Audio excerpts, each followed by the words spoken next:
Duha ka skywalk sa Osmeña Boulevard sa Dagmayan Sugbo nga naapil sa ruta sa Bus Rapid Transit ng BRT ang posibleng makalangan sa og samot sa target completion sa proyekto. Ginagdaon tang gubo na naso yung mga skywalk apan dili pa mahimo. Sanglit, wa pa matino kinsa gyud ang tagyan nini. Gitawagan ni Konsel Jerry Guardo ang opisyal sa DPWH Cebu City Engineering District. Mitugaan nga igo lang sila nga mipatuman sa proyekto. Gikan kini sa Congressional Fund ni Anhing North District Congressman Raul Del Mar ang gigamit nini. Wa usab kuno kini matugyan ngadto sa Cebu City LGU sanglit dili man nila kini proyekto.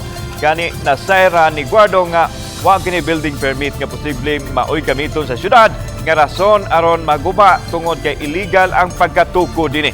Girakda sa buwan sa Disyembre unta mahumaan ang BRT project base usab sa mando sa presidente. Maglibog ang DOTR naglibog sila kay ang kuha requires man a clearance from the owner for the demolition. So mo nang na-confused, na-frustrate gid actually ang DOTR, so went to the office of the mayor and then they went again to the council. So we submitted na lang our opinion to refer it to the city legal.